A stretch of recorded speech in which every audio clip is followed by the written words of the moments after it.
I mean, who wouldn't want the chance to look like Sebastian Stan?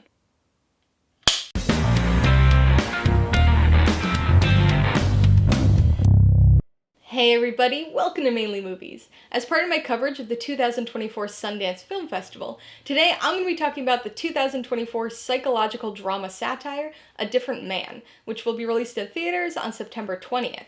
If you're new here, please consider subscribing for a variety of movie-related content like reviews, rank lists, and trailer reactions. All my reviews include a breakdown of the pros and cons, my rating, and some tailored film recommendations, so be sure to watch through to the end of this video for all of that extra content. A Different Man stars Sebastian Stan, Renate Reinsve, and Adam Pearson. It was directed by Schimberg. It tells the story of an actor with neurofibromatosis who undergoes an experimental treatment in order to start a new life, only to find himself unexpectedly fixated on his old life. In the 5 years since I started this channel, and the 2 decades since I began my film criticism journey, I've written a lot of reviews. It's always my goal to keep these reviews spoiler-free, because part of the magic of cinema is experiencing a movie for yourself. It takes a little bit of work to review something in a spoiler-free way, and sometimes this is a more difficult process than other times. Usually, it's because of plot reasons or story twists, but in the case of A Different Man, this is challenging because of just how much there is to unpack. The premise, the story, the themes and messages. Now, I'm still gonna write a review here, but this is a film that feels more fitting of a discussion than a review, really. A deep dive ramble into the nitty-gritty nuance. Maybe someday, but for now, I'm gonna take a shot at reviewing the Sundance film that's been in my head for the last 9 months. And I'm not just talking about that brilliant and mysterious saxophone-led score. I mentioned it before, but A Different Man is a film that really needs to be experienced. Sure, you could try to explain the story or give a full plot breakdown, but that wouldn't be able to capture the effect of the narrative whole.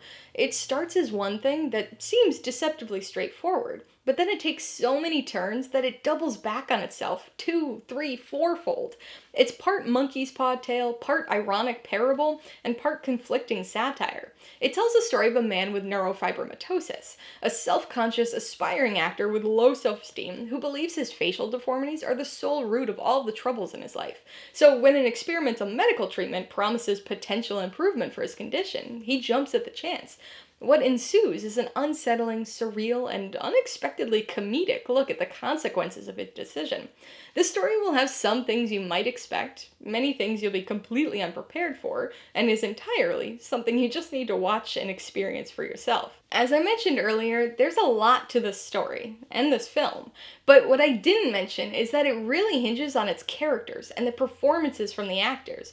Given his starring role in the film, of obvious note here is Sebastian Stan, who plays Edward, the man who undergoes the experimental treatment. His is a complex character, and one whose multiple layers Stan's able to handle with ease. Edward is a character who challenges the audience and takes us on an emotional and thematic journey throughout the film. At times, he's a sympathetic character, and at other times, he's just plain pathetic. He's a character who undergoes so many transformations, both physical and personality-based, that it's easy to lose track of who he actually is. A struggle the character faces himself in this dark tragic comedy. Sebastian Stan is wonderful in this film, but the unexpected standout here is Adam Pearson. He's an actor who actually has neurofibromatosis, and the introduction of his character marks a significant turning point in the film, both in terms of plot and energy. He plays a very charismatic and gregarious character, causing us and the other characters in the film to rethink and reevaluate our perception of everything that came before. Some people may remember Pearson from Jonathan Glazer's Under the Skin, but this may very well be his star-making turn. So I know I've been intentionally vague about the story. Like I said, this is more of a discussion film than a traditional review one, and that becomes even more true when it comes to the themes. This film is absolutely overloaded with ideas, some explored, some left a bit undercooked, many conflicting, but all thought and discussion provoking. It's a movie about masks, both literal and figurative, the masks we use to fit in, the masks we use to hide ourselves. A Different Man looks at the idea of outward appearance versus inner self, and how these two layers can be mismatched and in conflict, while other times they're aligned. The movie comments on beauty standards, on how we perceive ourselves and those around us, in particular, how we perceive others who are different from us. It's a story that tackles themes of disability in such a conflicting way, a way that itself will be perceived in different ways depending on who views the film. Some people will think A Different Man is profound in its satirical messaging, while others will think it inappropriate and perhaps damaging. And this isn't something that somebody can just tell you. It's something designed to spark conversation and maybe even a little debate.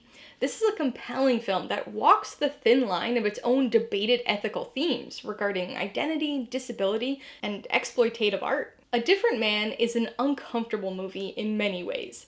The story, the stressful and awkward interactions, the moments of gruesome body horror and unsettling makeup, but it's also a movie that makes you thematically uncomfortable. It challenges perceptions, points a finger directly at the audience, and it holds up a mirror, forcing us to look at our beliefs and at our own masks. At times, it's a very darkly comedic film, but one that often makes you question whether it's appropriate to even laugh or not. The movie is deeply ironic. It's chaotically meta, it's unflinchingly visceral, and is bound to be divisive. But regardless of your feelings for it, it's one that'll end up sticking with you. Alright, let's talk about the pros and cons. Pro number one has gotta be the performances. Renate Reinsve does a great job, but this film is really driven by Sebastian Stan and Adam Pearson. Stan plays the protagonist here, and is the character who the audience follows and is conditioned to root for. That's an easy task at times, and a more difficult one at others, but Stan keeps him compelling throughout. Edward is a complex character and a complex role, but Stan gives a multifaceted and multi-layered performance here. It's easy to praise a leading man movie star, but what about somebody with a little less cinematic experience? Adam Pearson might not seem like your typical movie star, but that's exactly what he's gonna be thanks to this film. As soon as he enters the picture, he steals the show. Not to mention a few other things. The second pro is the thematic coverage. This is a movie that touches on a broad array of themes, ranging from identity to disability to the ethics of art and more. It's a movie with a lot to unpack, made more challenging than it already would have been because of some twisty and unconventional narrative choices. Some of these themes are explored with a bit more depth than others, but all of them present a degree of conflict or controversy. It's not always clear exactly what message or stance the film is trying to convey, but at the very least, it leaves the audience thoroughly thought-provoked and self-reflective. Pro number three is the score. This probably wasn't something the filmmakers expected people to come away from this film with, but let me tell you, that riff was stuck in my head for days after seeing this movie. Umberto Smerili's score is pretty prominent, and even takes on a surprisingly meta existence at one point, but it works so well here. The jazzy dissonance of the main theme seems a bit odd at first, but adds a mysterious tone that's just off-putting enough to match the energy and atmosphere of the story. I'm really looking forward to listening to it again once the score gets an official release. On the con side, the biggest issue is the chaotic narrative in the back half of the film. This story is certainly cohesive, and the stage setting, character building first half is necessary for the second half to hit the ironic highs that it does, but by then the film seems so preoccupied with this irony that it loses sight of maintaining the structure and pacing that it once had. Perhaps intentionally matching the mindset of its characters, things take a chaotic turn with several time jumps and huge plot beats that repeatedly shift the story direction.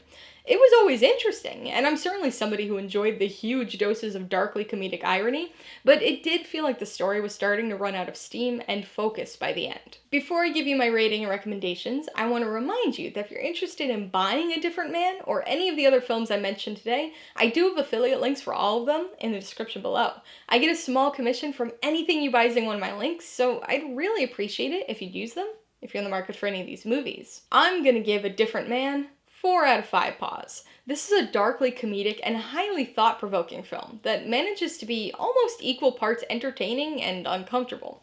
The narrative gets chaotic, and it's a tad thematically overstuffed, but Sebastian Stan and Adam Pearson give a pair of performances that you won't be able to get out of your head, along with that mysterious, saxy score. I would recommend A Different Man to anybody looking for an interesting and mind-activating psychological film. Partly psychological drama, partly psychological thriller, this is an incredibly thought-provoking film.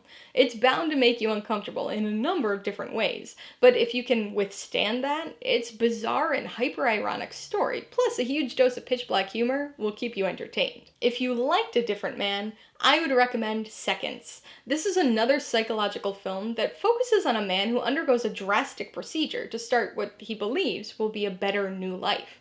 Although not as darkly comedic or chaotic as A Different Man, it touches on some parallel themes of identity and takes some equally dark turns. If you'd like another thought-provoking film featuring a character with a facial deformity, you should watch The Elephant Man, a heart-wrenching film that deals with its subject with an unexpected degree of sensitivity. This is a powerful movie that features an even more powerful performance by John Hurt.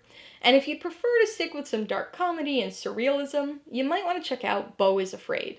The story is quite different, and it gets far, far more weird than A Different Man, but it's another movie that revels in making its main character and its audience as uncomfortable as possible. Alright, a couple questions for you guys. Number 1, have you seen A Different Man?